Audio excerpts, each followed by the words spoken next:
अस्सलाम वालेकुम स्टूडेंट्स, औज़ु बिल्लाहि मिनश शैतानिर रजीम, बिस्मिल्लाहिर रहमानिर रहीम। वबिशरह ली सदरी वयस्सिर ली अमरी वहलुल उक़दतम मिन लिसानी यफ़क़हू क़ौली वबिज़्निल। अच्छा जी, MSA 2 का सेशन हम स्टार्ट करने जा रहे हैं जून 23 के लिए। और सर फुरकान अहमद हमारे साथ मौजूद है। सर आपको आवाज़ क्लियर है हमारी? सर फुरकान आपको आवाज़ आ रही?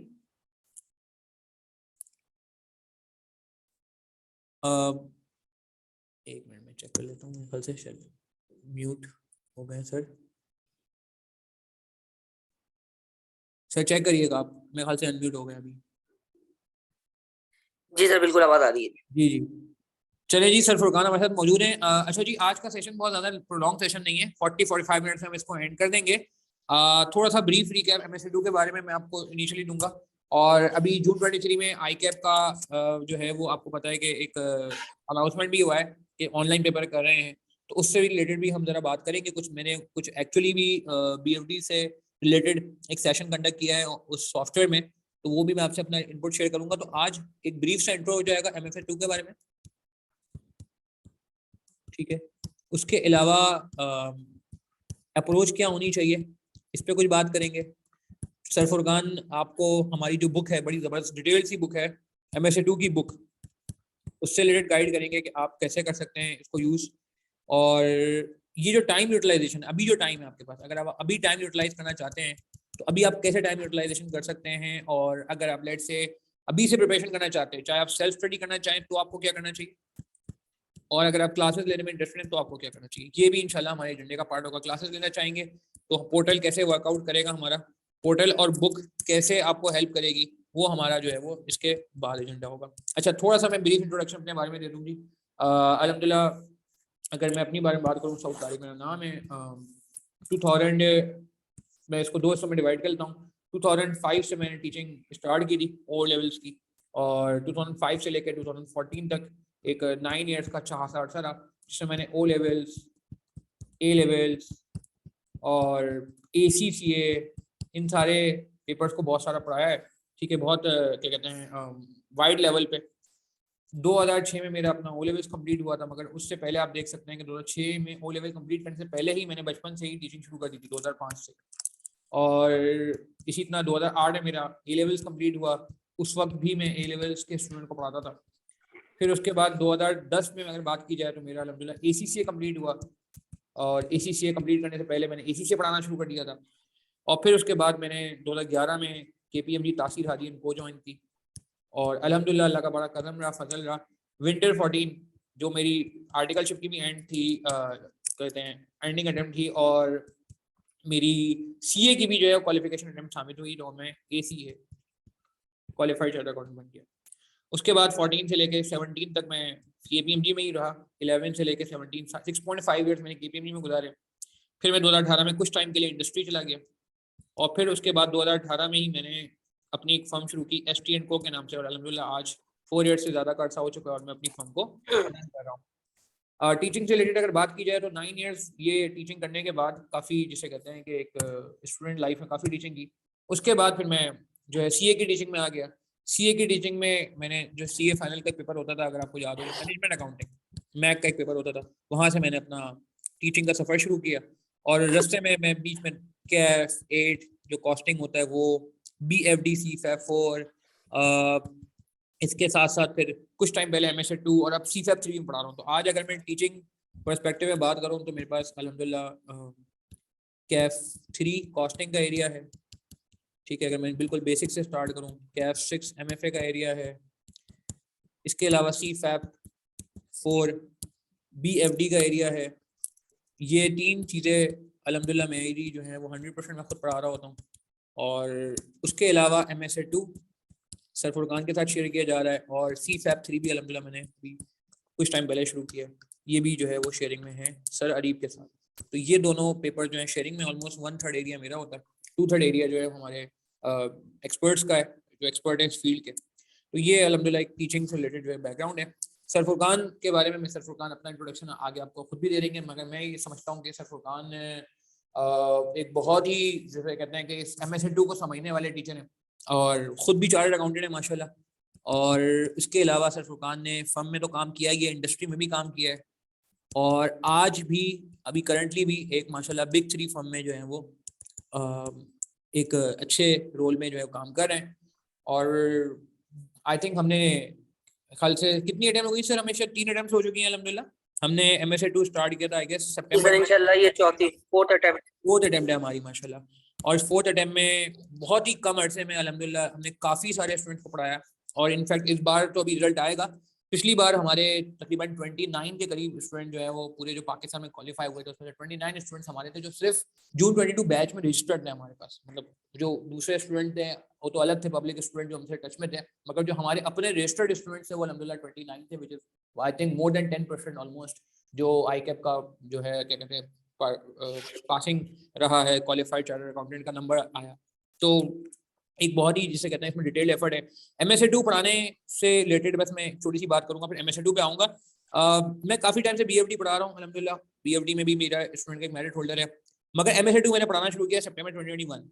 और सितंबर 2021 में शायद मेरे MSA2 पढ़ाने की वजह भी जो है सर फुरकान ही बने, क्योंकि वजह ये थी कि मैं बहुत अरसे से चाहता था कि MSA2 जैसा पेपर जो है पढ़ाऊँ, क्योंकि उसके अंदर BFD का काफ़ी सारा एरिया आ रहा होता है, फिर कुछ थ्योरी का एरिया भी आ रहा होता है जो मैं CFAP 3 और उसमें पढ़ा रहा होता हूँ। मगर हिम्मत कभी नहीं होती थी, क्योंकि ऑब्वियसली इन 3 पेपर्स के साथ जस्टिस करने में बहुत टाइम लगता था। तो आई वाज लकी इनफ कि सर फुरकान ने अप्रोच किया और सर फुरकान जो कहा कि नहीं जी हम इसको लॉन्च करते हैं। और चूंकि मुझे पता था कि मैं अकेले इस सब्जेक्ट का जस्टिस नहीं कर सकता, जो कमिटमेंट डिवोशन और आपने देखी है मेरी प्रीवियस पेपर्स में, वो एग्जैक्ट कमिटमेंट डिवोशन के साथ मुझे लगता था कि शायद अगर मैं यहाँ पे ज़्यादा काम करूँगा तो मेरी बाकी 3 पेपर्स का जस्टिस जो है वो नहीं हो सकेगा। तो अल्हम्दुलिल्लाह अल्लाह का बड़ा करम रहा, फजल रहा, सर फुरकान की सूरत में हमारे पास जो है वो एक ज़बरदस्त फैकल्टी मेंबर का इजाफा हुआ। और सर फुरकान ने जिस तरह से MSA2 को लीड किया with in very short time, माशाल्लाह हमारी बुक भी आई और मार्केट में भी मैं समझता हूँ कि एक बहुत ही अच्छा जिसे कहते हैं कि एक फीडबैक गया स्टूडेंट्स का। और मैं समझता हूँ कि इसका मेजर क्रेडिट जो है सर फुरकान को जानता है। बिल्कुल मैं इसमें एक रोल शेयर करता हूँ, मगर आई गेस जो इसमें effort sir Furqan put in करते हैं, जो मैं समझता हूँ कि जो कमिटमेंट और डिवोशन वाकई स्टूडेंट हमसे एक्सपेक्ट करते हैं या मुझसे पर्सनली एक्सपेक्ट करते हैं, जिन्होंने मुझसे CFAP 4 CAF 6 CAF 3 पढ़ा है, तो इंशाल्लाह उनको बिल्कुल जिसे कहते हैं कि कोई मायूसी नहीं होगी। और ये सब चीज़ें जो है वो हम मिल के जो है वो कर रहे होते हैं और ख़ुद भी एक्सपीरियंस रखते हैं। और अब माशाल्लाह 4th अटेम्प्ट हो गई, तो एक हमें टीचिंग वाइज भी MSA2 का काफ़ी सारा एक्सपीरियंस हो चुका है। अच्छा, MSA2 के बारे में मैं आप लोगों से पूछना चाहूँगा कि आप लोगों ने क्या सुना है, थोड़ा-सा मेरे आप अपना फीडबैक दें MSA2 के बारे में कि what is your feedback about MSA2, और फिर हम बाकायदा स्टार्ट करते हैं। मैं थोड़ा-सा टाइम लूँगा MSA2 का, फिर मैं सर फुरकान को हैंड ओवर कर दूँगा विदिन 10-15 मिनट्स। जी, क्या कहते हैं अच्छा सर, MSA2 के बारे में जस्ट आपका एक क्या चीज फीडबैक ऐड है? करना चाहेंगे। जी, जी, जी। जी जी अगर किसी स्टूडेंट ने लेटेस्ट अटेम्प्ट दिए तो जरा उनका फीडबैक बड़ा इंपॉर्टेंट होगा। हाँ, अगर लेट से कोई अगर लेट से MSA2 किसी ने अटेम्प्ट कर दिया है जून 23 में, और वो भी सॉरी जून 23 कह रहा हूँ, दिसंबर 22 में, और वो आज हमारे साथ सेशन में बैठे हैं, तो उनका भी फीडबैक बहुत मायने रखेगा कि MSA2 के बारे में, जनरल MSA2 के बारे में फीडबैक हम पूछ रहे हैं, पेपर रिलेटेड फीडबैक बताएंगे कि पेपर के बारे में आपने क्या सुना है, कुछ भी सुना हो आपने, मतलब XYZ। अच्छा, अबू बकर शकील ने सुना है जी डिफिकल्ट है। अच्छा, और more theory from BMS and less calculation from BFD, Minaj Ali ने सुना है। ठीक है, बिल्कुल मिनाज इस पे बात करेंगे, BFD से किस तरह का एरिया पूछते हैं, और बिल्कुल BMS एरिया या जो क्या कहते हैं हमारा मैनेजमेंट का एरिया, वहां से क्या पूछा जाता है। बिल्कुल सही कह रहे हैं कि थ्योरी ज्यादा आती है और BFD की भी कैलकुलेशन रिलेटेड थ्योरी आती है, सही बात है, कैलकुलेशन आती है, लिमिटेड आती है, मगर बहरहाल मैं समझता हूँ कि वो कॉन्सेप्ट ज्यादा पूछ रहा होता है। और इसके अलावा क्या सुना है आप लोगों ने? Combination of BFD and BMS सुना है, बिल्कुल सही है, जबरदस्त हो गई बात। ठीक है, और पेपर रिलेटेड कुछ सुने कि पेपर मुश्किल आता है, आसान आता है, लेंदी आता है, छोटा आता है? हाँ, ये इसके बारे में कुछ आपने कहानी सुनी हो किसी सीनियर से या कुछ? बिल्कुल, BFD और BMS आपका पास होना चाहिए, ठीक है, उसके बाद आपका ये पेपर अनलॉक होता है, ठीक है। मगर एक बहुत इंपॉर्टेंट बात हम यहाँ पे करेंगे, ये बहुत सुना है कि क्वेश्चन जब देखते हैं और आंसर डेवलप करते हैं तो सजेस्टेड आंसर बहुत डिफरेंट होते हैं। सीनियर्स कहते हैं कि BMS और BFD पूरा पढ़ के जाएं तो निकल जाता है। बिल्कुल सही अली अहमद, इसमें कोई दो राय नहीं है कि आपने जैसे कहा कि क्वेश्चन जो है वो और ICAP का जो एक्सपेक्टेशन होता है वो थोड़ा डिफरेंट चल रहा होता है, इसीलिए हमारा एक बहुत ही जबरदस्त ऑर्गेनाइज सा मैनर है। हम यहाँ आगे अप्रोच भी डिस्कस करेंगे और आपको भी कोई अगर सेल्फ स्टडी करना चाहे उसको भी अप्रोच बताएंगे हम कि भाई इसीलिए डायरेक्ट आप जो है ना क्वेश्चंस पे ना जाएं, आप पहले पूरा एक बैकग्राउंड लें, इस कॉन्सेप्ट को समझें, एक रिफ्रेश करें कॉन्सेप्ट्स को, और अपने एप्लीकेशन स्किल्स स्ट्रॉन्ग करें। उसके लिए आईकैप के क्वेश्चन से पहले हम आईसीडब्ल्यू के सेल्फ टेस्ट क्वेश्चंस करते हैं। सरफुर खान ने एक अच्छा कंटेंट रेडी किया हुआ है, मैं भी बहुत सारी चीजें इस तरह की करा रहा होता हूँ। और फिर वो सेल्फ टेस्ट क्वेश्चन करने के बाद हम आईसीडब्ल्यू के क्वालिटी क्वेश्चन करते हैं, फिर आईकैप पे जाते हैं। तो मेरी जो डेविएशन है ना, ये जो फर्क है कि एग्जामिनर कुछ लिख रहा है आंसर में और हमें लग रहा है कि क्वेश्चन में कुछ और लिखा हुआ है, वो फर्क आहिस्ता आहिस्ता आहिस्ता आहिस्ता कम होता जाता है। और यही हमारी अल्टीमेट जिसे कहते हैं कोशिश होती है कि हम एग्जामिनर की थिंकिंग के करीब करीब पहुंच जाए। तो सिर्फ कॉन्सेप्ट लेके जाएंगे, प्रैक्टिस नहीं करेंगे तो मसला, खाली प्रैक्टिस करा देंगे अगर हम आपको और कॉन्सेप्ट नहीं देंगे या कनेक्ट नहीं करेंगे तो भी मसला। तो ये एक इंशाल्लाह एक डिटेल पैकेज आपको मिलेगा। अच्छा जी, 50 मार्क का सवाल आता है, बिल्कुल जी, एक क्वेश्चन 50 मार्क का आता है, 2 क्वेश्चन 25 मार्क्स के आते हैं, इस पर मैं बात करने जाऊंगा आगे। और ओपन एंडेड क्वेश्चन होते हैं, बिल्कुल सही है। तो थोड़ी सी मैं बात करता हूँ MSA2 के बारे में और फिर हम आपको थोड़ा गाइड भी करते हैं कि आपने कैसे पढ़ना होगा। MSA2 के पेपर के अंदर ना जो एरियाज हैं, इसमें हमारे पास एक तो BFD का एरिया है, ठीक है, सही है, मगर सबसे ज्यादा इसमें SPM हो गया अब, जो कि पहले BMS था, उसका एरिया ठीक ठाक। इसके अलावा हमारे पास परफॉर्मेंस मेजरमेंट का एरिया। अच्छा, परफॉर्मेंस मेजरमेंट का एरिया में अलग से क्यों लिख रहा हूँ, वैसे परफॉर्मेंस मेजरमेंट का एरिया जिन्होंने अभी रिसेंटली SPM दिया उनको ये बात पता है, ये 2022 में जिन्होंने SPM दिया उनको ये बात पता है कि परफॉर्मेंस मेजरमेंट एक सेपरेट एरिया बन चुका है SPM में, ठीक है, CFAP 3 में। मगर जिन्होंने BMS पहले दिया था, यानी कि 2022 से पहले दिया था, उनके पास परफॉर्मेंस मेजरमेंट बहुत ज्यादा खुले अंदाज में नहीं था। BMS के पेपर में इतना पूछा नहीं जाता था और बहुत ज्यादा फोकस नहीं होता था। तो जब परफॉर्मेंस मेजरमेंट यहाँ MSA2 में कराया जाता था तो ऐसा लगता था कि कुछ नई सी चीज आ गई, ऐसी चीज आ गई जो शायद BFD में भी नहीं है और SPM में भी नहीं है।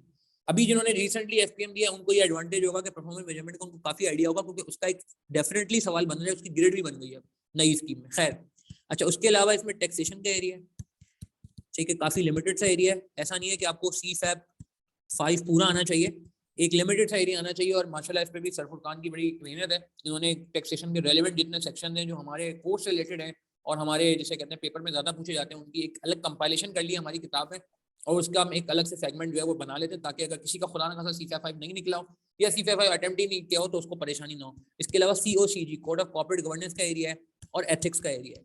थोड़ा बहुत एरिया बिग डेटा वगैरह का आ जाता है, मगर उसको आप SPM BMS से भी कनेक्ट कर सकते हैं। तो ये सारा एरिया है आपका। इसमें मेजर पोर्शन आपका SPM में आ जाता है, परफॉर्मेंस मेजरमेंट और BFD का एरिया मिला के आता है। टैक्सेशन, COCG, एथिक्स की ग्रिड है। तो बल्कि मैं आपको ये दिखा भी देता हूँ, ये देखें, ये इसकी ग्रिड है MSA2 की। अच्छा, टीचिंग आवर्स जो है ये आप ना फॉलो करें भाई, क्योंकि टीचिंग आवर्स के अलावा पता नहीं कितने जा रहे होते हैं। विद इन क्लास भी बड़ी एफर्ट हो रही होती है, आउटसाइड क्लास भी बड़ी एफर्ट हो रही होती है। सरफुर खान की माशाल्लाह एंड तक वीडियोस आती हैं स्टूडेंट्स को गाइड करने के लिए, 10-15 मिनट की, मॉक कैसे अटेम्प्ट करना है, पेपर में किताब कैसे इस्तेमाल करनी है। तो खैर, तो आई थिंक टीचिंग आवर्स तो इससे ज़्यादा ही होंगे हमारे। 40 to 50% वेटेज है जी strategy management area, strategy management की। बहुत इंपॉर्टेंट एरिया है जो मैंने आपको बताया, BMS और SPM हो गया है, वहाँ से चीज़ें निकलेंगी। फाइनेंशियल एंड परफॉर्मेंस मेजरमेंट, इसके अंदर BFD का एरिया और परफॉर्मेंस मेजरमेंट का एरिया, ये एरिया मैं करा रहा हूँ। 35 to 40% इसकी वेटेज है एग्जाम में, और ये इंशाल्लाह आपको मेरी तरफ से नजर आ रहा होगा। Text planning area sir Furqan माशाल्लाह कराएंगे, 5 to 15 मार्क्स का एरिया है, ऑलमोस्ट 10 मार्क्स का एवरेज बनता है, 37.5 मार्क्स का एवरेज बनता है, 45 मार्क्स का एवरेज बनता है। और कोड ऑफ कॉर्पोरेट गवर्नेंस और एथिक्स का एरिया 5 to 10 मार्क्स का, यानी कि 7.5 इसकी वेटेज बनती है। तो अगर आप गौर करें, बड़ी जिसे कहते हैं कि बैलेंस्ड इन्होंने एक अप्रोच रखी है, हर चीज को टेस्ट किया हुआ है, एक बहुत ही अच्छा पेपर है। अच्छा, ये पेपर इंस्पायर कहाँ से हुआ, ये तो आपने किसी ने ये नहीं बताया मुझे, ये पेपर इंस्पायर कहाँ से हुआ है। मिनाज, पासिंग रेशियो इसका थोड़ा सा खराब हुआ है, थोड़ा सा पिछले कुछ सालों में। अल्हम्दुलिल्लाह हमारा तो बड़ा अच्छा रहा, मगर वैसे मैं बता रहा हूँ पासिंग परसेंटेज थोड़ा सा ना इसका डिप हुआ है। एग्जामिनर ने नाराजगी का इजहार किया है कि लोग जो है ना अभी तक इसको ज्यादा सीरियस नहीं ले रहे। कि कोई मुझे बताएगा ये इंस्पायर कहाँ से हुआ, पेपर आया कहाँ से? ऐसा पेपर, अगेन मैं इंट्रोडक्शन में बात करूंगा, ऐसा पेपर आईकैप में पहले कोई नहीं था, और मेरे ख्याल से इसके बाद तो आप क्वालिफाई होने जा रहे हैं, तो उसके बाद भी मेरा नहीं ख्याल कि कोई ऐसा पेपर आपको नजर आएगा। ये आपको निकला है, कहाँ से निकला है? बिल्कुल सही कहा उबैद आपने, ये ACCA से नहीं निकाला गया, ये ICW से निकाला गया, बिल्कुल। और मेरे ख्याल से आज की डेट में भी हमारे पास ICW की किताब फॉलो करने को बोलता है। आईकैप ने अपनी MSAD का कोई स्टडी टेक्स्ट बनाया ही नहीं है।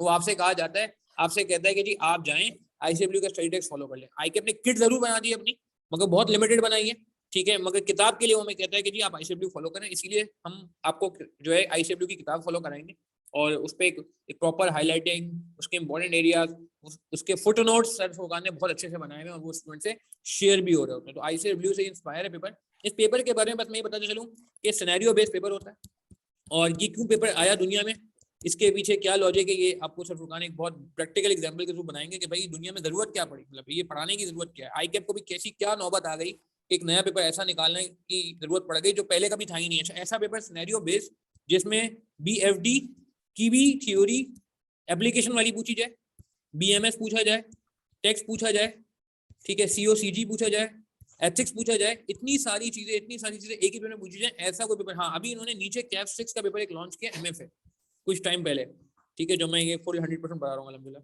इसमें कुछ मुझे थोड़ा बहुत फ्लेवर नजर आता है कि MFA 2 का हल्का फुल्का उन्होंने एलिमेंट डाला है कि उसमें यही सारी चीजें BFD की भी, थ्योरी की भी, और QT एरिया भी रख दिया उन्होंने, एथिक्स भी रख दिया। ये थोड़ा सा मुझे यहाँ झलक नजर आती है, बट वैसे देखा जाए तो जो लोग अभी MFA 2 अटेम्प्ट करें उनमें से मैं समझता हूँ मेजोरिटी लोग ऐसे हैं जिन्होंने शायद ऐसा कोई पेपर पीछे कभी देखा नहीं है, और आगे भी ऑब्वियस सी बात है कि हम क्वालिफिकेशन करीब ऐसा कोई पेपर नहीं देखा जाएगा, तो ये थोड़ा सा डिफरेंट पेपर है। अच्छा, एक बस मैं कंफ्यूजन क्लियर कर दूं कि क्या ये BFD और BM है? नहीं, नहीं। आप BFD का रजिस्टर पढ़ के और BM का रजिस्टर पढ़ के MSc 2 पास कर सकते हैं, ये आपकी भूल है, ये आपकी भूल है। आपकी अप्रोच जो है वो यस, ये जरूर है कि BFD और BM को पहले आप रिवाइज करें, मगर BFD और BM के बाद आपने क्या करना है, BFD और BM के बाद आपने अपनी एप्लीकेशन स्किल स्ट्रॉन्ग करना है। एप्लीकेशन स्किल स्ट्रॉन्ग करें। 6 पेज का अगर आपको सवाल दिया जा रहा है एग्जामिनर की तरफ से, तो 6 पेज में इसका मतलब डेटा ही डेटा है। आपको डेटा को रिफाइन करना आना चाहिए, डेटा को प्रोसेस करना आना चाहिए, डेटा को रॉ डेटा को अपनी यूजफुल इंफॉर्मेशन बनाना आना चाहिए, ठीक है। तो ये एक बहुत, जिसे कहते हैं कि इंपॉर्टेंट टास्क होता है, और हमारा जो सेशन होता है उनमें यही कोशिश की जाती है कि पहले हम आपको एक रिस्पेक्टेबल लेवल पे रिवीजन करा के फिर ये स्किल्स आपके डेवलप करें। और इसके लिए ऑब्वियसली इतने सारे टॉपिक्स हैं, हर टॉपिक के मुख्तलिफ वैरायटी के ICW के पास हैं, और ज्यादा बेहतर इसमें प्रैक्टिस मटेरियल भी मैं कहूँगा कि ICW का प्रैक्टिस मटेरियल ज्यादा रेलिवेंट होता है। ऑब्वियसली पूरी ICW की किट हम फॉलो नहीं कर सकते, तो इस पर एक हमारी रिसर्च बेस्ड पूरी कहानी हुई है। अच्छा, अब एक सवाल छोटा सा आता है कि भाई ये हम बातें तो कर रहे हैं, मगर अभी ये ऑनलाइन होने जा रहा है, तो ऑनलाइन होगा तो क्या होगा? ऑनलाइन पे बस मैं आपको एक फीडबैक देता चलो कि मैंने अभी ऑनलाइन के सॉफ्टवेयर को खुद भी स्टडी किया, और अभी अल्हम्दुलिल्लाह हमारे काफ़ी स्टूडेंट जो आउटसाइड पाकिस्तान होते हैं, कुछ लास्ट टाइम हमारे पास स्टूडेंट US से था, एक बंदा कनाडा से भी था, कुछ मिडिल ईस्ट के स्टूडेंट हमारे पास होते हैं अल्हम्दुलिल्लाह। तो कुछ स्टूडेंट हमने फीडबैक लिया, तो उनका ये कहना है कि कुछ प्रॉब्लम, हमें 2 फीडबैक मिले, ठीक है, हमें एग्जैक्टली 2 फीडबैक मिले। एक फीडबैक ये मिला कि जी बहुत डिफिकल्ट होता है ऑनलाइन पेपर अटेम्प्ट करना, क्योंकि आप देख रहे हैं मार्केट में आजकल एक परसेप्शन भी बनी हुई है स्टूडेंट्स की, स्टूडेंट खौफजदा है कि जी ऑनलाइन कैसे होगा पेपर, और उनका यही कहना है कि नहीं वाकई सर हमें परेशानी है। मगर यकीन करें हमें कुछ ऐसे स्टूडेंट भी मिले जिनका फीडबैक बड़ा, जिसे कहते हैं कि पॉजिटिव था, या मॉडरेट था, या जिसे कहते हैं ना कि एक मुनासिब फीडबैक था। उनका ये कहना था कि सर मैनेजेबल था।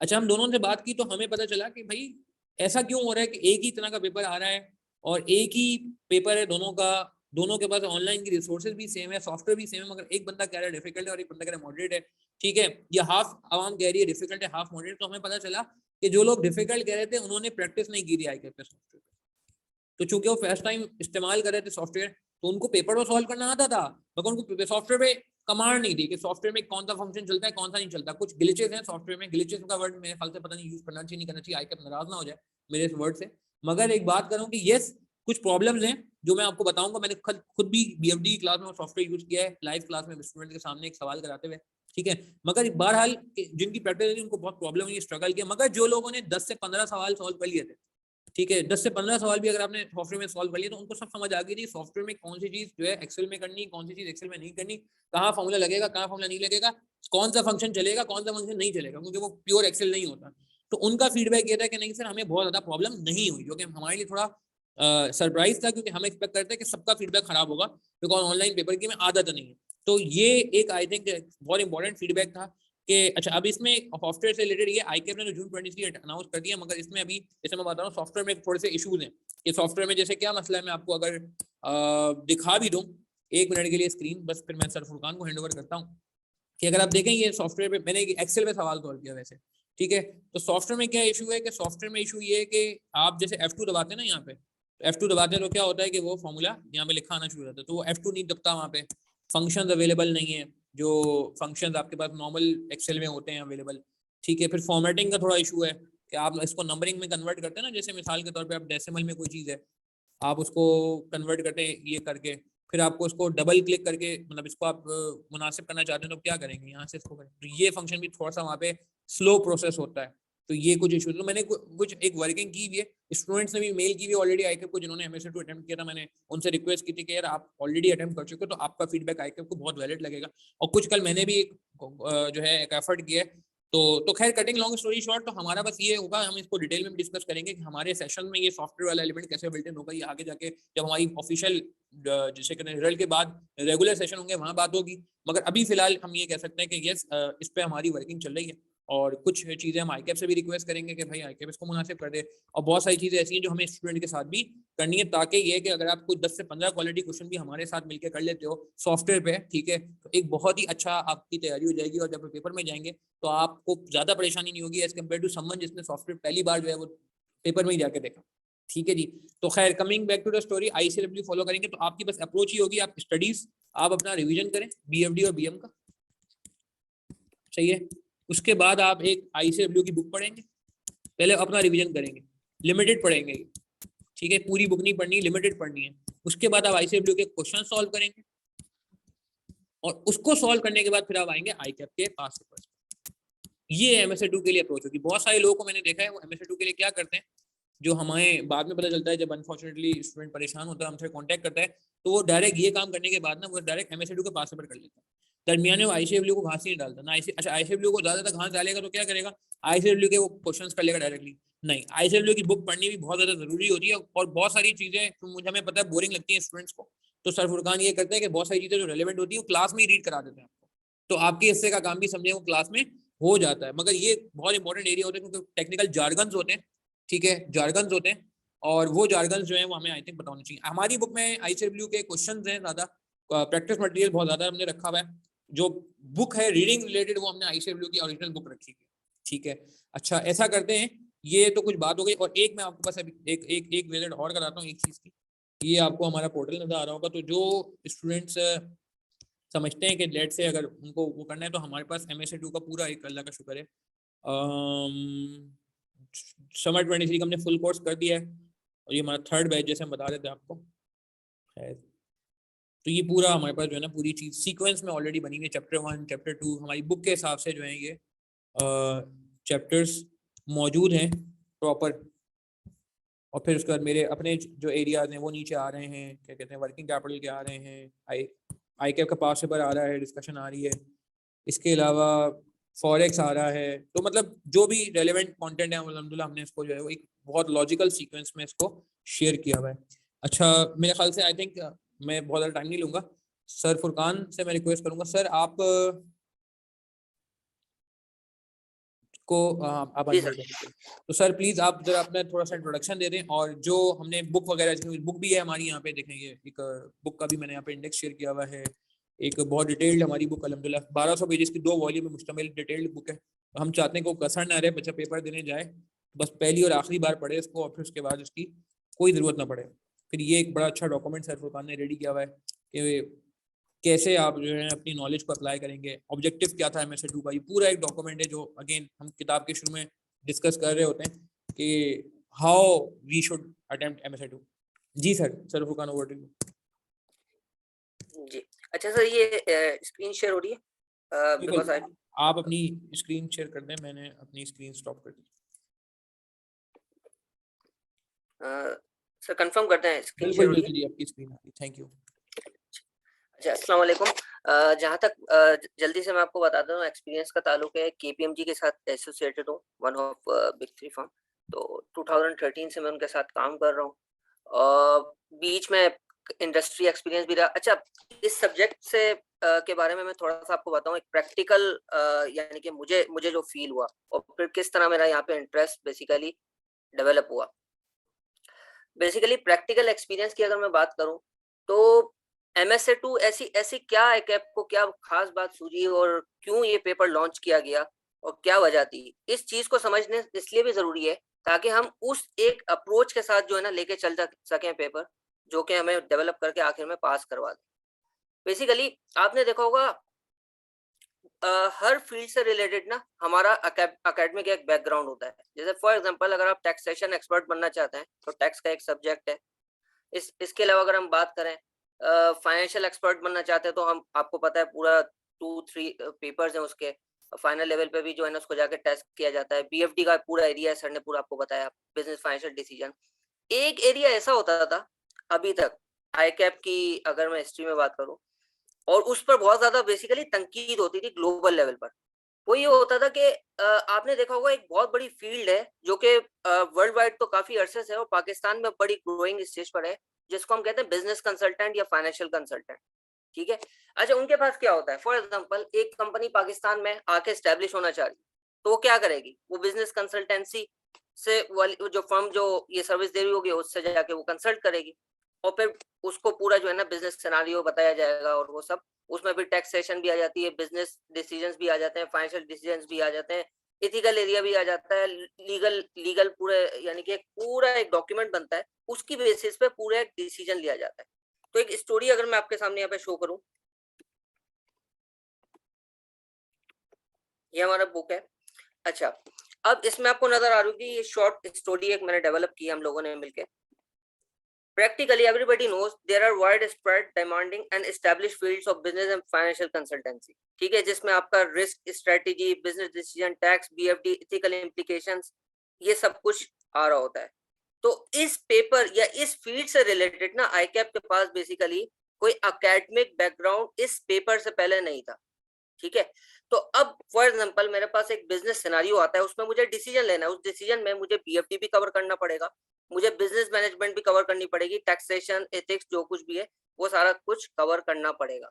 इस पेपर की एक खास बात जो सर काफी लोग जो है ना इसको इग्नोर कर रहे होते हैं और अब मैं क्वेश्चन से बेसिकली स्टार्ट करूंगा कि बहुत सारे स्टूडेंट्स जो है ना इस तरह से क्वेश्चन उनके मतलब क्यूरीज आ रही होती है कि क्या मेथोडोलॉजी होनी चाहिए इस पेपर को पढ़ने के लिए। देखिए, इस वक्त आपके पास अच्छा खासा भी टाइम है। ठीक है। इसमें जो एक चीज जो इग्नोर होती है पेपर के टाइम पर, इससे पहले आप मुझे खुद बताएं क्या इतना बड़ा, यानी कि कई दफा तो ऐसा भी होता है कि पेपर की जितनी लेंथ होती है ना, आंसर की भी लेंथ तकरीबन उतनी होती है। ठीक है। तो इस पेपर से पहले आपने, मुझे नहीं लगता कोई इस तरह का, यानी कि आपने आज तक देखा होगा कि 20-25 पेजेस का पेपर आपको पढ़ना पड़े। तो सबसे पहली जो स्किल चाहिए होगी वो मुझे रीडिंग कैपेबिलिटी जनरेट करनी होगी। ठीक है। अच्छा, अब मैं सबसे पहले बात करता हूँ कि क्या स्किल्स, बेसिकली ये सेट ऑफ स्किल्स हैं जो कि हमें डेवलप करनी पड़ेंगी, जिसमें बीएम, बीएफडी, टैक्स, एथिक्स की टेक्निकल नॉलेज, ठीक है, ये सब करना पड़ेगा। इसके बाद हम जब नीचे आते हैं तो स्कीमिंग एंड रीडिंग स्किल। अब मैं आपके सामने ना एक क्वेश्चन लेके आता हूँ, एक क्वेश्चन लेके आता हूँ जल्दी से, ताकि आपको एक आइडिया हो जाए कि वो क्या हमसे एक्सपेक्ट कर रहा है। अभी एक क्वेश्चन है, एक छोटा सा क्वेश्चन है, इसमें बेसिकली क्या था, जल्दी से मैं बता देता हूँ ताकि आपको आइडिया हो जाए। बेसिकली एक कंपनी थी, ग्रुप ऑफ कंपनी, उसकी चार जो है ना यानी कि डिविजन थे, उसमें कंस्ट्रक्शन, इंजीनियरिंग, ट्रांसपोर्टेशन और गेमिंग। अब मैं जल्दी से आपको बता दूं, इस सिनारियो में हमसे पूछा गया था, अब इस रिक्वायरमेंट को हम देख के समझते हैं ताकि आपको समझ में आ जाए।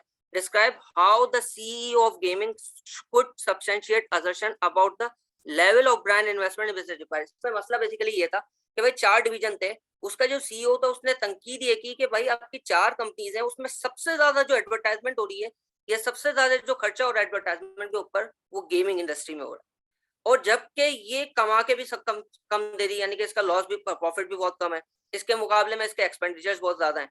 तो अब यहाँ पे जरा रिक्वायरमेंट देखें। Describe how the CEO of gaming could substantiate assertions about the level of brand investment his business requires. ठीक है। अब यहाँ पे ज्यादातर स्टूडेंट रिक्वायरमेंट को समझ के क्या कहेंगे, जो हमने आप लोगों से बेसिकली मुझे चाहिए कि आपको क्या लगता है कि मुझे इस रिक्वायरमेंट के साथ क्या करना है, जल्दी से बताएं। Describe how the CEO of gaming, sir comments मेरे पास शो रहे होंगे, आवाज आ रही है? सर आपके पास अब आने शुरू हो जाएंगे कमेंट, आपको मैंने होस्ट कर दिया। आप प्लीज जी जो भी लोग कमेंट कर रहे हैं आप कमेंट करें, सर फुरकान के पास अब कमेंट शो होंगे। जी, जल्दी से बताएं ताकि हम इसको ना कंक्लूड करें। बेसिकली आप लोगों को इस वक्त मकसद यही है कि जो ये हमारा एडिशनल टाइम है उसको हम कैसे यूटिलाइज करें। तो प्लीज जल्दी से कमेंट करें। Justification of high investment, justify I guess. अच्छा, अब यहाँ पर ज्यादातर स्टूडेंट्स क्या क्या मैं जब भी पूछता हूँ तो ज्यादातर स्टूडेंट्स का यही आता है कि वो नेगेटिव साइड पे चले जाते हैं, यानी कि भाई फॉर एग्जांपल उसको जस्टिफाई करना शुरू कर देते हैं कि ये एक्सपेंडिचर जो है इतने ज्यादा यूं हो रहे हैं, या नेगेटिव साइड पे चले जाते हैं कि एक्सपेंडिचर्स नहीं होने चाहिए थे, ट्रांसपोर्टेशन के इतने कम है, तो उसकी क्या वजह है, ये बेसिकली इनएफिशिएंसी है। अब अगर हम देखें तो रिक्वायरमेंट है कि हमें बेसिकली सब्सटेंशिएट करना है दर्शन, हमें सीईओ के बिहाफ पे जो जो गेमिंग इंडस्ट्री का सीईओस के बिहाफ पे बेसिकली जाके आंसर करना है। तो दूसरी चीज हमारे पास सामने खुल के जो आ गई कि रिक्वायरमेंट को समझना। अब मैं जल्दी से रिसर्च वर्क की तरफ कंसल्ट करता हूँ कि जो हमने बेसिकली एक डॉक्यूमेंट, ये आपके साथ सारा डॉक्यूमेंट शेयर किया जाएगा और थ्रू आउट द सेशन मुझे पता चलता रहा और फीडबैक आता रहा कि ये जो डॉक्यूमेंट्स है, ये शुरू के जो स्टार्ट के डॉक्यूमेंट्स हैं, इसको बिल्कुल ही कंसल्ट नहीं किया जाता डायरेक्टली। ज्यादातर तो स्टूडेंट्स क्या करते हैं, क्वेश्चन से स्टार्ट कर देते हैं, जबकि मैंने आपको खुल के बताया कि जब तक बहुत सारे स्टूडेंट मुझे कह भी रहे होते हैं कि यार रीडिंग करने में ना मजा नहीं आ रहा होता या रीडिंग करते वक्त बड़ी बोरियत सी हो रही होती है, तो मैं यकीन करें, मैं आपको बताऊं कि अगर आप रीड करना नहीं सीखोगे या रीड करने में आपको मजा नहीं आ रहा, तो पेपर में भी आपको ये चीज कैरी कर रहे होगे। फिर आप क्या कर रहे होगे, जल्दी जल्दी से बस क्वेश्चन पढ़ा, अब कुछ समझा या नहीं समझा। रिक्वायरमेंट हमारी क्या आदत होती है, जैसे कि बीएफडी का हो गया या बीएम का पेपर हो गया, कोई भी पेपर है, अभी तक हमारी आदत ये होती है हम रिक्वायरमेंट का 2-3 वर्ड पढ़ते हैं, समझते हैं, हाँ भाई एनपीवी जनरेट करनी है, एनपीवी जनरेट करके दे दी। यहाँ ऐसा नहीं है। यहाँ पे सबसे पहले आपको रिक्वायरमेंट को समझना है और रिक्वायरमेंट को समझने के बाद पूरा सिनारियो बाकायदा रीड करना है और उस पर स्किम करना है। तो ये पूरी स्किल है जिसको मुझे डेवलप करना पड़ेगा। तो मैं जल्दी से एक पैरामीटर आपको शो कर देता हूँ ताकि आपको समझ में आ जाए कि बेसिकली किस तरह में लेके चलना है। ये हमारा चैप्टर नंबर 1 है। इसको ना बिल्कुल ही कंसल्ट नहीं किया जाता, जबकि मैं कहता हूँ ये पूरे यानी बुक को समझना या बल्कि सब्जेक्ट को समझना है अगर आपको, या किस तरह जाके मुझे इस पेपर को जाके अप्रोच करना है, उसको समझने के लिए ये बाकायदा रिसर्च वर्क किया गया है ये पूरा, लेकिन इसको कंसल्ट नहीं किया जाता। अब फॉर एग्जाम्पल मैं जल्दी से पिरामिड की तरफ आ जाता हूँ। ये pyramid of critical skills required. अब यहाँ पे देखें, सबसे पहले हमें डेटा एनालिटिक्स की स्किल्स को डेवलप करना पड़ेगा। डेटा एनालिटिक्स की स्किल क्या होती है, सिनारियो समझा मैंने, ठीक है, और उसके बाद उस सिनारियो की इंफॉर्मेशन को यूज करते हुए कई दफा मैं जब पेपर को चेक कर रहा था, इस दफा सर अपने में एक्सपीरियंस भी शेयर करना चाहूंगा, क्योंकि जो मॉक में हमारे सामने अब तो, क्योंकि इससे पहले क्या होता था, हम आईसीडब्ल्यू का ही रिसर्च वर्क कैरी कर रहे होते हैं। आईसीडब्ल्यू ने बाकायदा ये बताया है, जो कि हमने बुक में पार्ट बनाया, ये जो की वीकनेसेस के नाम से आपके सामने ये शो हो रहा है, ये आईसीडब्ल्यू का रिसर्च वर्क है। और अब तो हमारा अपना अल्हम्दुलिल्लाह अपना रिसर्च वर्क है, एमएस जो हमने मॉक लिया था उसकी बेसिस पे। तो यहाँ पे अगर मैं आपसे बात करूं, क्या ब्लंडर्स नजर आ रहे होते हैं। जब मैंने क्वेश्चन पढ़ा और क्वेश्चन को पढ़ने के बाद जब मैंने आंसर चेक किए, तो ज्यादातर स्टूडेंट का जो जो जो चीज नजर आ रही थी, वो सिनारियो को यूज ही नहीं कर रहे थे। यानी कि जब आंसर को मैं देखता था तो मुझे ऐसा लगता है, पता ही नहीं चलता था कि ये किसका क्वेश्चन है। समझ रहे मेरी बात? यानी कि फॉर एग्जांपल अगर मुझे सिनेरियो में बताया गया है कि भाई सीईओ का ये सीओसीजी के ऊपर क्वेश्चन है और सीईओ के पास ये पावर्स भी हैं, तो मैंने उस सिनेरियो को यूज ही नहीं किया, मैंने डायरेक्ट सीओसीजी के रेगुलेशन को छापना शुरू कर दी। मुझे आंसर पढ़ के, तो सबसे पहले तो आंसर के साथ क्वेश्चन का लिंक बनाना, ठीक है, और वो कैसे डेवलप होगा, जाहिर सी बात है जब आपको पेपर क्वेश्चन को रीड करना है। तो ये पूरा बैकग्राउंड बताने का मकसद ये है, और सबसे ज्यादा एम्फसाइज भी मैं इस पे इसलिए कर, इसका मकसद ये नहीं कि यही ये सबसे ज्यादा इंपॉर्टेंट चीज है। असल मसला ये है कि इसको बिल्कुल ही इग्नोर किया जा रहा होता है, रीडिंग स्किल्स को, ठीक है। तो अब अगर मैं देखूं डुप्लीकेशन ऑफ फैक्ट्स, यानी कि अच्छा डुप्लीकेशन क्या होती है। डुप्लीकेशन सिर्फ ये नहीं होती कि आपने फॉर एग्जांपल आंसर में एक ही फैक्ट को बार बार रिपीट कर दिया, आपने क्वेश्चन में से कोई चीज है वो उठा के बिल्कुल एज इट इज वहां पे लिख दी। तो खैर ये तो हम डिटेल में डिस्कस करेंगे। बताने का मकसद ये पूरा ये आपको ये पूरा बैकग्राउंड बताने का मकसद ये है कि हम बेसिकली इस रीडिंग स्किल को बिल्कुल ही साइड पे रख रहे होते हैं। तो हम लाइव क्लास में अपनी अप्रोच हमारी क्या होती है वो हम आपको बता देते हैं, और वही आप स्टडी में अपनी सेल्फ स्टडी में अगर आप उसको फॉलो करना चाहते हैं तो वो बिल्कुल सेम अप्रोच आप फॉलो कर सकते हैं। अब मैं आपको यहाँ पे ये देखता हूँ, तो हमें सबसे पहले क्या करना है, mindset of strategic data analytics. Data analytics के बारे में थोड़ा सा मैंने आपको ब्रीफ दे दिया, उसके बारे में इंशाल्लाह डिटेल बात होगी। अभी थोड़ी सी शॉर्ट बात क्या करके हम आगे चल जाते हैं। Relevant idea in mind. Relevant idea का मतलब है सिनेरियो में से रेलेवेंट इंफॉर्मेशन को पिक करना। ये नहीं है कि आप इंडिपेंडेंटली सोचना शुरू कर दो, ठीक है। Skimming and reading skills. और फिर इसके बाद आप देखें कितनी इंपॉर्टेंट चीज है, ये बिल्कुल बैकग्राउंड में जब हमने ये सारी चीजें सीख ली, फिर हमारे पास जो सब्जेक्ट स्पेसिफिक टेक्निकल नॉलेज। अब इसके बारे में मैं बताऊं कि जो लोग बोलते हैं ना कि बीएफडी और बीएम का कॉम्बिनेशन है, बिल्कुल सही बात है, लेकिन इस बीएफडी, बीएम, एथिक्स, सीओसीजी ये बेसिकली सिर्फ टूल्स हैं, जिन टूल्स को यूज करते हुए बेसिकली हमें स्किमिंग और रीडिंग स्किल और हमारी जो स्ट्रेटेजिक डेटा अक्यूमेंट है उसको डेवलप करना है और उसको जाके वहां पे पेपर में अप्लाई करना है। तो पेपर का मकसद क्या है कि you have to become the business consultant. और उसी तरह आपने सोचा, आप देखेंगे जब सिनेरियो में आप देखेंगे आईसीडब्ल्यू में तो क्लियरली वो कभी आपको बिजनेस कंसल्टेंट बना देता है, कभी आपको वो किसी कंपनी का सीईओ बना देता है, कभी किसी कंपनी का मैनेजिंग, मतलब उस तरीके से, यानी कि सीएफओ के तौर पे जब आपके पास कोई इन्फॉर्मेशन आएगी तो उसको किस तरह डेवलप करेंगे, उसको किस तरह सोचेंगे। तो ये चीज बेसिकली आपको देखनी है। और फिर इसके बाद फिर आखिर में जाके आती है writing skills with time management. इसके बारे में भी हम बड़ा डिटेल काम करते हैं।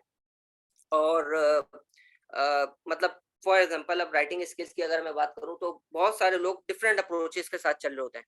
कुछ लोग आईसीडब्ल्यू के अटेम्प्ट करना शुरू कर देते हैं, कुछ आईकैप का, उसकी भी पूरी एक एक जो है ना सीक्वेंस के साथ हमें चलना पड़ेगा, तब जाके हम डेवलप कर सकेंगे। फॉर एग्जांपल हम क्या करते हैं, सबसे पहले इंटरैक्टिव क्वेश्चंस, जो शॉर्ट शॉर्ट क्वेश्चन होते हैं, यानी कि आईसीडब्ल्यू का वहां पे चैप्टर उठाएंगे तो हर चैप्टर में आपको इंटरैक्टिव क्वेश्चन मिलेगा और हर कॉन्सेप्ट के बाद मिलेगा। हम वो तकरीबन 60-70 प्लस क्वेश्चन वो करते हैं। फिर इसके बाद सेल्फ टेस्ट क्वेश्चन पे जाते हैं। सेल्फ टेस्ट क्वेश्चन पे जाने के बाद हम आईसीडब्ल्यू के पास जाते हैं और फिर आईसीडब्ल्यू जब हम कर लेते हैं तो यकीन करें आईकैप का हमें आसान लगना शुरू हो जाता है। ये पूरा जो है ना, ये हमारी एक अप्रोच होती है। ठीक है। अच्छा, इसके बाद जल्दी से कुछ मैं आपको डेटा एनालिटिक्स के बारे में एक ब्रीफ सी चीज बताता हूँ। जैसे कि फॉर एग्जांपल मैं एक एग्जांपल देता हूँ, एनालिसिस करने के लिए हमारे पास आ गया, तो यहाँ पे आपको शो होगा नॉर्मलाइज इवेंट्स और डेटा। इसका क्या मतलब है, फॉर एग्जांपल एक बीएफटी का क्वेश्चन आ गया और उसने हमसे एनपीवी एनालिसिस करा दिया और वो हमसे पूछ रहा है कि भाई आप इसको इवेलुएट करो। तो वहां पे सेल्स का डेटा दिया गया है, एक जल्दी से मैं एग्जांपल दे रहा हूँ, सेल्स का डेटा दिया गया है और एक अब बीएम का यहाँ पे नॉलेज है। बीएम की क्या नॉलेज है, वहां पे पता चला कि यार प्रोडक्ट तो मैच्योरिटी स्टेज पर है, ये पूरा पूरा मार्केट का पूरा वो होता है ना, तो प्रोडक्ट तो मैच्योरिटी स्टेज पर है, तो भाई मैच्योरिटी स्टेज पर सेल्स कैसे ग्रो हो सकती है, वहां तो सेल्स को या तो स्टैटिक रहना है या डिक्लाइन होना है। तो ये नॉर्मलाइज करना, इवेंट्स को कोरिलेट करना, इसके ऊपर खैर डिटेल बात होगी। अच्छा, इसके बाद अब आपको क्या करना चाहिए, बेसिकली मैं जल्दी से आपको पोर्टल पे शो कर दूं। ये आपके सामने पोर्टल शो हो रहा होगा हमारा। आपने सबसे पहले इसको समझना है कि ये हमने किस तरीके से, यानी कि इसको यूं समझे कि इस बिल्कुल लॉजिकल सीक्वेंस में आपको लेके चलेगा। एक होती है ना, जैसे हम बॉडी बिल्डिंग कर रहे होते हैं, बहुत सारे लोग मेरे ख्याल में कर रहे होंगे या करते होंगे, उसमें हम एक सीक्वेंस से चल रहे होते हैं, ठीक है ना। तो सबसे पहले हमें हमें क्या समझना है, हमें माइंड बिहाइंड MSA2, इसके ऊपर पूरा आपको ये लेक्चर बिल्कुल सही से देखना है। और इसके ऊपर ऐसा नहीं कि आपने ऐसे आगे से जल्दी जल्दी करके गुजर गए, इसको समझे बगैर आप आगे आप यूज करना इतना ज्यादा इफेक्टिवली सॉरी होगा। सर, मैं यहाँ पे इंटरप्ट करूंगा सर, वो स्क्रीन चेंज कर दें, वो काइंडली पोर्टल वाली स्क्रीन शो कर दें, ये स्क्रीन वही आ रही है पुरानी वाली ना। अच्छा, वही आ रही है, वही। एक मिनट, आप चेक करें। जी, अब स्क्रीन शो हो रही है आपको? जी जी बिल्कुल, थैंक यू, बिल्कुल सही। जी। अच्छा, तो अब जैसे फॉर एग्जांपल अब यहाँ पे ये जैसे सर ने भी खुद आपको बताया कि ये पूरा एक लॉजिकल सीक्वेंस है। इसको यूं अगर मैं कहूँ, एक तो इसको देखने का तरीका ये है कि हमने बुक के साथ इसको स्टडी किया, ऐसा नहीं है। ये पूरी, यानी कि बुक भी कैसे डेवलप हुई है कि वो हमने पूरी एक जो अप्रोच है, जो स्ट्रेटेजिक, जिस तरह लॉजिकल सीक्वेंस में हमें चलना है, उसी का रिजल्ट है ये पोर्टल भी और उसी का रिजल्ट है वो बुक भी। तो आप उसको यूं लेके चलें कि सबसे पहले हमें सब्जेक्ट को समझना है। अब मैं जल्दी से आपको ना वो ये इंट्रोडक्शन माइंड बिहाइंड MSA2 है, इसका डॉक्यूमेंट आपको शो कर देता हूँ। इसके बाद देखें तो चैप्टर 1 आता है। चैप्टर 1 में हमने स्ट्रेटेजिक एनालिसिस को डिस्कस करने के फौरन बाद इंटरेस्टिंग एक चीज ये की है कि स्ट्रेटेजिक डाटा एनालिसिस किया है। अच्छा, ये मेरी नजर में सबसे पहले जब हमने हमने इसको डिस्कस किया तो ये पहले आना चाहिए था, लेकिन इस सबसे पहले हमने एनालिसिस को समझा और फिर स्ट्रेटेजिक डाटा एनालिसिस। ठीक है। तो इसमें जैसे फॉर एग्जांपल आप जाके देखेंगे कि भाई डेटा हमारे पास जब आ गया तो डेटा की एक्यूरेसी क्या होती है, एनालिसिस करने का तरीका क्या है, एडिक्वेसी ऑफ डेटा क्या चीज है, फाइनेंशियल डेटा का एनालिसिस कैसे करना है, ट्रेंड एनालिसिस कैसे होता है। तो ये सारी चीज आपको इसमें बाकायदा एप्लीकेशन के साथ मिलेंगे। और यहाँ पे आपके सामने शो हो रहा है, क्यूमुलस लिमिटेड का एक क्वेश्चन है पूरा, इसमें सिर्फ और सिर्फ ये डिस्कस हुआ है कि क्वेश्चन को पढ़ना कैसे। ये क्वेश्चन इस पर है कि क्वेश्चन को पढ़ना कैसे। तो इस जब हमने ये दोनों काम कर लिए, इसके बाद हम जैसे कि स्ट्रेटेजिक चॉइस पे आए, इम्प्लीमेंटेशन पे आए, तो कहने का मकसद ये है कि लॉजिकली एक एंड तक हमारे साथ ये मसला चल रहा होता है और मुसलसल हम, क्योंकि सर जैसे बताने के शॉर्ट वीडियोस में, उसमें हम एंड तक ये डिस्कस कर रहे होते हैं कि यार ये चीज आप देख लो, वरना इसके बगैर पेपर को अटेम्प्ट करना थोड़ा सा मुश्किल हो जाएगा। ठीक है। तो ये तो पूरा मैंने आपको एक अप्रोच बता दी। अब जल्दी से मैं आपको कुछ 3-4 मिनट में शो कर देता हूँ कि ये चैप्टर जिसके बारे में बताया जा रहा है, तो अब आप यूटिलाइजेशन कैसे करें। अब मैं इस पे आ जाते हैं हम लोग। सर स्क्रीन शेयर हो रही है ना ये बुक की?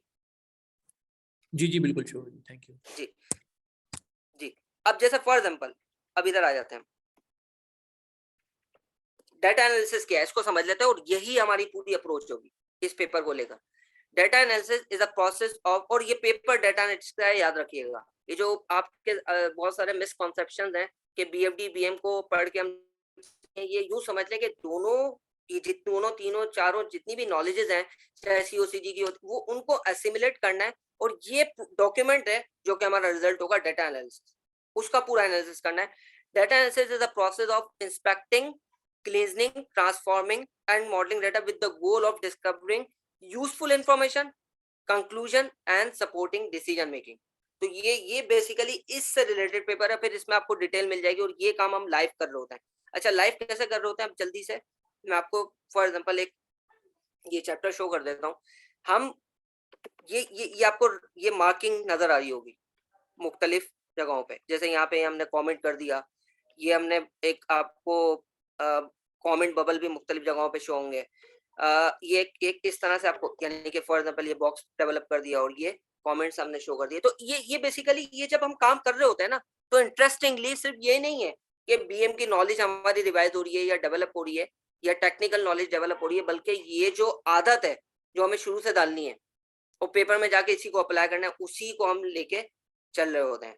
अच्छा, अब ये जो भी हमारा इंशाल्लाह एक महीने का, आई थिंक सर 1 महीना होगा लॉन्च करने में। जी बिल्कुल, हमारा अभी रिजल्ट आएगा मोस्ट प्रोबब्ली 22nd 23rd के, तो उसके बाद ही हम फॉर्मल अपना जो है रेगुलर बेसिस पे शुरू करेंगे, जो लाइव प्लस रिकॉर्डेड वाला सिनेरियो होता है। जी जी। उसमें लाइव प्लस रिकॉर्डेड का जैसे कि सर ने बताया, और उसके अलावा भी हम बेसिकली ये कर रहे होते हैं कि हर दफा अल्हम्दुलिल्लाह कोई ना कोई एडिशंस तो होती हैं, और ये डेवलपमेंट का पार्ट है। पेपर के बारे में मैं आपको बड़ी इंटरेस्टिंग बात बताऊं कि जैसे सर ने भी बताया कि पासिंग रेशियो जो है ना वो शायद कम हुआ है या थोड़ा सा उसमें डिक्लाइन है, उसकी वजह है।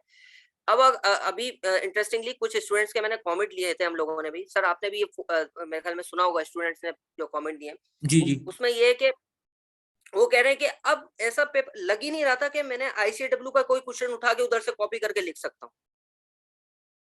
यानी कि बिल्कुल अब उसने पहले शुरू में जब पेपर आया था, तो आप शुरू के 2-3 पेपर उठा के देखोगे, सिर्फ और सिर्फ कैलकुलेशन का एस्पेक्ट उसमें बहुत ज्यादा जो है ना इंक्लूडेड था, यानी कि आपको बाकायदा एनपीवी जनरेट करके वो दे रहा था, अगर आप शुरू के 2-3 पेपर उठा के देखो।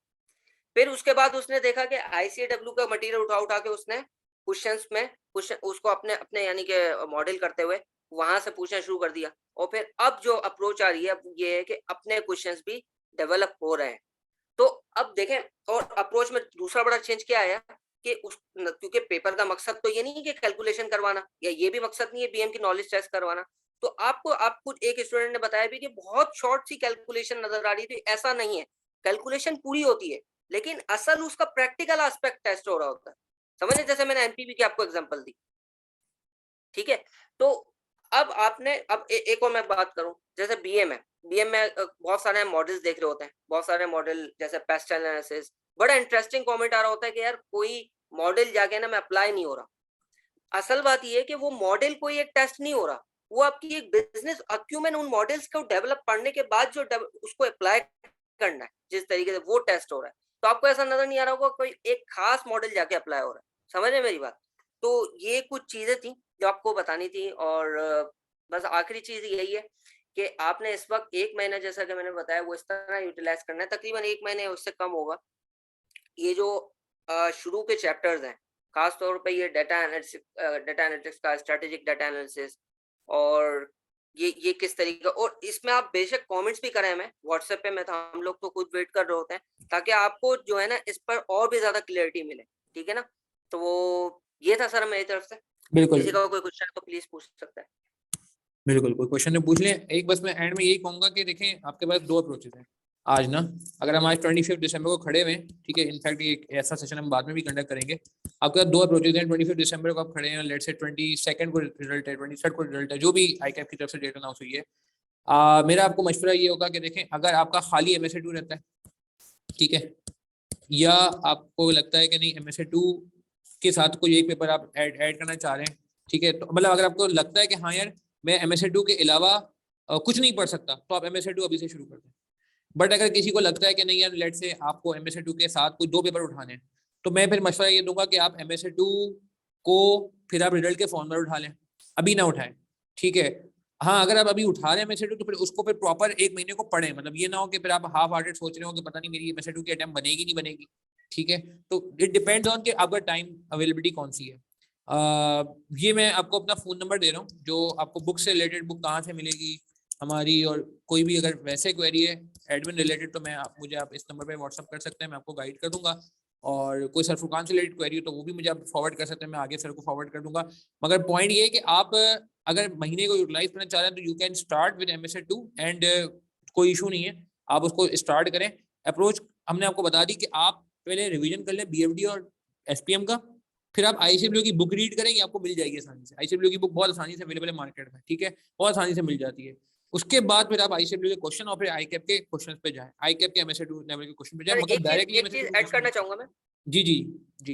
एक चीज हमने ग्रुप में ना एक पूरा आपने आप लोगों ने देखा होगा कि वो एक लिंक शेयर किया है हमारी जीमेल का।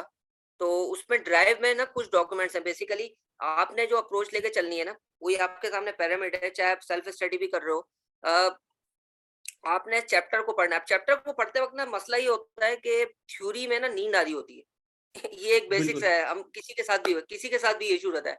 तो एक बड़ी जबरदस्त हम बेसिकली एक टर्म है जो कि थ्रू आउट द हमारा सेशंस भी चल रहा होता है, प्रैक्टिस का एम्बेडेड पार्ट होता है जिसको हम कहते हैं अनस्ट्रक्चर्ड राइटिंग। और इस बुक का पार्ट भी है वो अनस्ट्रक्चर्ड राइटिंग। हमारी बुक में आपको मिल जाएगा।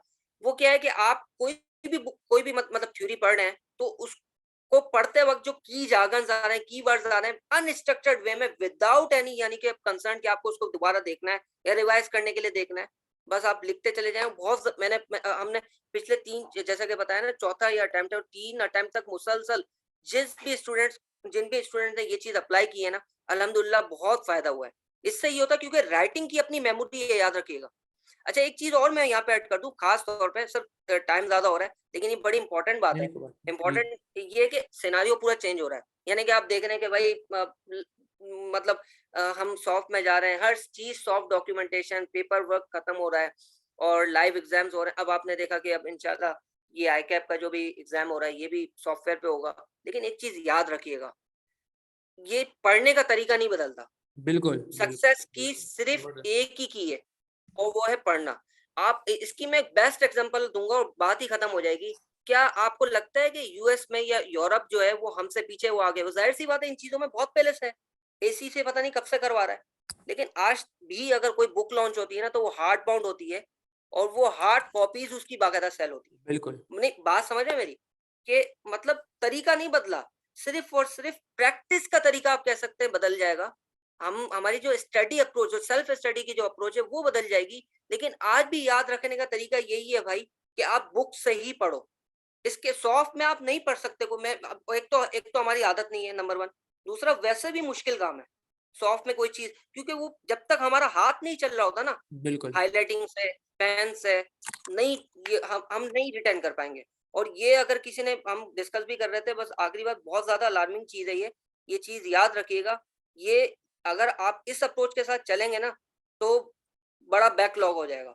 यानी कि ये हमें करना है, हमें दोनों को बेसिकली हमें क्या करना है कि प्रैक्टिस को अलग रखना है, ठीक है, और स्टडी अप्रोच को अलग लेके चलना। ये 2 चीजें हमेशा माइंड में है। क्योंकि जब सॉफ्ट में, जैसे सर ने बहुत अच्छी एग्जांपल दी थी, हम क्या करते हैं जब रिवाइज कर रहे होते हैं तो उस वक्त तो हमें पता है यार ये भी आता है, फला चीज भी आती है हमें, पर जल्दी जल्दी पढ़ गए। अब जब हमारे पास ये एक्सेल की यानी कि फाइल होगी, वहां पे हम क्या करेंगे, कॉपी पेस्ट करके आगे निकल जाएंगे। तो प्रैक्टिस कहाँ गई? समझ रहे मेरी बात? बिल्कुल। अच्छा, कुछ सवाल आ रहे हैं, हम उन पे बात करते हैं। ICW का SBM का कोर्स है जो हमारे बड़े काम का होता है, SBM का। बाकी ये कि एक सवाल आया है कि ऑनलाइन एग्जाम होगा तो बुक हार्ड में कैसे लिखेंगे, इस पे ICAP क्लियर करेगा। TA अरशद आई गेस इस पे ICAP जो है ना क्लियर करेगा कि ऑनलाइन जो 5 बुक्स अलाउ होती है वैसे वो फिजिकली किस तरह से ICAP अलाउ करेगा। मेरे ख्याल से अलाउ तो करनी पड़ेगी, कोई ना कोई वे आउट उसका निकलेगा। अच्छा, एक आध सवाल और, ICAP की बिग किट बेनिफिशियल है नहीं है, ये सवाल आया था। बिल्कुल ICAP की किट बेनिफिशियल है, मगर अगेन जैसे हमने बात की कि आप पहले अपना आपको स्ट्रॉन्ग कर लें ताकि जब आप ICAP के क्वेश्चन करें तो आपको लगे कुछ भी मसला नहीं हो रहा, कुछ भी मसला नहीं हो रहा। वेलकम जी।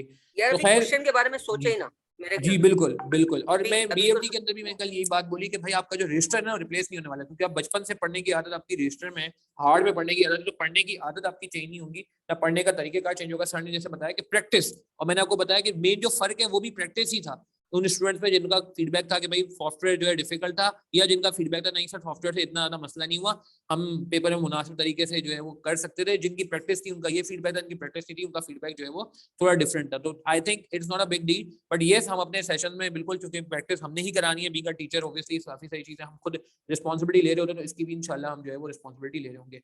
ठीक है जी। तो कोई अगर अभी MSAT स्टार्ट करना चाहते हो, खुदा ना खासा किसी वजह से आपको MSAT ड्रॉप करना पड़ता है, तो हमारा फ्रीज और का भी ऑप्शन होता है, रिफंड का भी ऑप्शन होता है, वो आप एक्सरसाइज कर सकते हैं। बट अल्टीमेट ऑब्जेक्टिव ये है कि आप अपना टाइम वेस्ट ना करें। या तो आप जो MSAT के अलावा 2 पेपर देने में इंटरेस्टेड हैं, उनमें आप लगा रहे टाइम रिजल्ट तक का, क्योंकि रिजल्ट तक का टाइम ना बड़ा अफसोस होता है हमें कि स्टूडेंट के पास रिजल्ट तक का टाइम होता है, सही है, और वो वेस्ट कर जाता है, और फिर रिजल्ट के बाद उसको ख्याल आता है कि यार अब तो मैं 4 पेपर कैसे दूंगा, और सॉरी 2 पेपर कैसे दूंगा, 3 पेपर कैसे दूंगा, अब तो 4 महीने रह गए खाली, बीच में रमजान भी है, क्योंकि देखें इस अड़े में ना बीच में रमजान शरीफ भी आएगा, रमजान भी आएगा, ईद भी आएगी, तो आप समझते हैं कि फिर वो आप जाहिर सी होते हैं कुछ आपको अपना जो है ना उसी हिसाब से चीजों को मैनेज करना पड़ता है। तो if you want to utilise time you may start with MSAT portal. Sir ने विजिट करा दिया, मैंने भी आपको विजिट करा दिया, देखने से लग रहा है बहुत बड़ा है, लेकिन ये सब आपके लिए एफर्ट हो रहा है, जितना आप हमारे साथ एफर्ट करेंगे उतना आपका अपना पर्सनल एफर्ट जो है वो कम हो जाएगा, ये अल्टीमेट ऑब्जेक्टिव है। सिलेबस इतना बड़ा लग रहा है, रोज के हिसाब से आई गेस मेरे ख्याल से अगर आप एक लेक्चर लेते हैं तो बहुत आसानी से आपका काम हो जाएगा। हम हफ्ते में आई थिंक 4 लेक्चर ले रहे होते हैं, 3 लाइव होते हैं और 1 रिकॉर्डेड होता है, 4 लेक्चर हफ्ते में हो रहे होते हैं। उस हिसाब से आई थिंक हमारा जो कोर्स है वो कितने 12 वीक्स पे चलता है, तो 60 के करीब लेक्चर होते हैं, वीडियो ज्यादा है, लेक्चर आई थिंक 60 होते हैं। आप रोजाना भी अगर एक लेक्चर अभी लेते हो तो आप एक रिजल्ट के लेवल तक अच्छे खासे लेक्चर जो है वो आपके हो चुके होंगे। बट अगेन कोई सेल्फ स्टडी भी करना चाहे तो बस ये कि अल्टीमेट ऑब्जेक्टिव ये कि टाइम आप अपना वेस्ट ना करें, आप अपना टाइम नहीं जाया करें इस पेपर को, ये ना रिक्वेस्ट ये समझें। है जी जी रिक्वेस्ट बस ये कि मतलब जैसा सर ने खुद बताया कि हाफ हार्टेडली प्लीज ना करें कोई भी चीज बिल्कुल आपको क्योंकि ये जैसा कि मैंने बताया नहीं पूरा आपको डेवलप करनी पड़ेगी ये चीज, और फ्रॉम वेरी स्टार्ट एक एक अप्रोच के साथ लॉजिकल सीक्वेंस, ऐसा नहीं हो सकता कोई बीच में से। तो लोग क्या कर रहे होते हैं, 2-2 3-3 4-4 लेक्चर्स एक साथ ले लें, उसका वो इफेक्टिवनेस नहीं रहती, याद रखिएगा। तो बिल्कुल प्लीज जो भी करना है वो हाफ हार्टेडली नहीं कीजिएगा, ये कि अभी बिल्कुल। से आपको डिसाइड करना है। MSAT में नॉर्मली हमने देखा है कि लोग सबसे लास्ट प्रायोरिटी MSAT को दे रहे होते हैं, तो मैं ये समझता हूँ कि अगर आपको अभी आप प्रायोरिटी दे सकते हो तो अभी दे दो, बाद में तो जाहिर सी है जब दूसरे पेपर शुरू हो जाते हैं तो फिर आप जाहिर सी होता है उसको फिर बैक एंड पे रख रहे होते हो।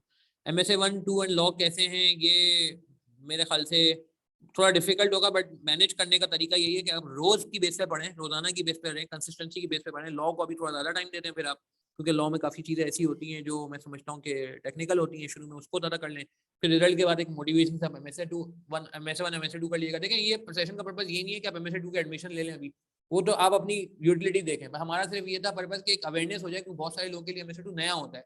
तो जैसे सर ने बात की कि एक आइडिया हो जाए हमारे बैकेंड में पहुंच जाए कि जी नहीं इसमें हमने ना जस्टिस करना होगा जिस तरह बाकी पेपर का हम जस्टिस करते हैं, क्योंकि BFD और BM पूछने की कोई सेंस नहीं बनती, क्या है क्या वापस BFD पूछ ले वापस BM पूछ ले, तो बहुत अच्छे लेवल पे पूछ लिया और वहां पे आपको पास करने के बाद ही यहाँ का लाइसेंस मिल रहा है, तो वो तो नहीं पूछेगा, ये तो फॉर श्योर है। तो यहाँ पे क्या एक्स्ट्रा क्या है इस पे हमने कोशिश की है कि आज काफी डिटेल में जो है बात करें, और ये सेशन इसी से रिलेटेड था। MSA 1 टेक्स और MSA 1, 2 और टेक्स भी अच्छा कॉम्बिनेशन है, यस ये थोड़ा मुनासिब कॉम्बिनेशन है कि आपको ये है कि कैलकुलेशन भी मिल जाएगी, थ्योरी मिल जाएगी। इसमें भी मैं फिर यही कहूंगा कि आप देखें जो 3 पेपर प्लान कर रहे हैं आप उनमें से कोई 2 पेपर अभी शुरू कर दें, ठीक है, कोई 2 पेपर अभी शुरू कर दें बगैर टाइम ना आएगी, और फिर रिजल्ट के बाद आप फिर तीसरे पेपर पे जब जाएंगे तो आपको ये कॉन्फिडेंस होगा कि हाँ यार मैं 2 पेपर पे कुछ कर चुका हूँ। अक्सर मसला क्या होता है, लोग 3 पेपर उठाने की कोशिश करते हैं रिजल्ट के बाद, तो उस वक्त आपके पास सिर्फ 4 महीने होते हैं और रमजान शरीफ भी है और बाकी ईद वगैरह भी है और फिर रिवीजन भी करना है, तो इफेक्टिवली 3 महीने में 3.5 महीने में 3 पेपर करना मुनासिब पॉसिबल नहीं है। फिर यही होता है कोई एक पेपर छोटा रहा होता है या एक पेपर बिल्कुल जो है वो निगलेक्ट हो रहा होता है, तो वो चीज हम नहीं चाहते। हम चाहते हैं कि स्टूडेंट जो है एक टेम्पो लेके चल रहा है पढ़ाई का, भी रिसेंटली पेपर दिए, ज्यादा टाइम भी नहीं हुआ पेपर दिए, तो एक माइंडसेट आपका पढ़ाई का बना हुआ है, वो टेम्पो वो फ्लो आप जो है वो चलने दें, उस पर ब्रेक ना है, बस ये एक मतलब जिसे कहते हैं कि ऑब्जेक्टिव है। और यस डायरेक्शन भी सही होनी चाहिए, ये नहीं हो कि आपकी डायरेक्शन ये हो कि आपने BFD और BMM रिवाइज करके डायरेक्ट MSA 2 के पास पेपर करने शुरू कर दिए, तो आपका कॉन्फिडेंस ठीक ठाक तरीके से खामा खामा शटर हो जाएगा, जो कि मुनासिब बात नहीं। ठीक है जी, चले यहीं तक रखते हैं। पास थैंक यू पेपर वेरी अभी मच। बिल्कुल मत कीजिएगा जी सर फुरकान जी, सर आप जी, कुछ पास कहना पेपर चाहेंगे? अभी बिल्कुल भी नहीं देखिएगा, बिल्कुल भी सोचने की बिल्कुल जरूरत नहीं उसकी, अभी सिर्फ आपको बेसिक चीजें डेवलप करनी। बिल्कुल, चलें जी, थैंक यू वेरी मच। मैं बस एसपीएम की क्लास शुरू करता हूँ। थैंक यू सर फुरकान, आपने संडे वाले दिन यार हमारे लिए टाइम निकाला, thank you very much. Students ये नंबर नोट कर लीजिए, कोई आपकी क्वेरी होती है मैं इंशाल्लाह शाम में अपनी CFAP 3 की क्लास का इंशाल्लाह अवेलेबल रहूँगा। कोई भी क्वेरी होती है आपकी, आप मेरा नंबर नोट कर लें। सर फुरकान से रिलेटेड कोई क्वेरी होती है, मैं आपको सर फुरकान का नंबर भी शेयर कर दूँगा। सर फुरकान से जो है आप क्वेरी डायरेक्टली पूछ सकते हैं। व्हाट्सएप ग्रुप पे सर फुरकान भी एडमिन है, मैं भी एडमिन हूँ।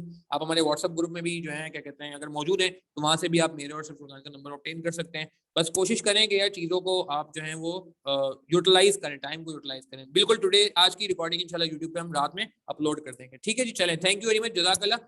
अल्लाह ताला सबको कामयाब फरमाए, बेहतरीन तरीके से कामयाब फरमाए। बहुत मेहनत की आप सबने यार, और उम्मीद करते हैं कि एक अच्छा रिजल्ट होगा और आप जल्द अपना जो CA का जर्नी भी है ये भी इंशाल्लाह जल्द आप पूरा करेंगे। अस्सलाम वालेकुम व रहमतुल्लाहि व बरकातहू। Thank you sir Furqan, thank you very much.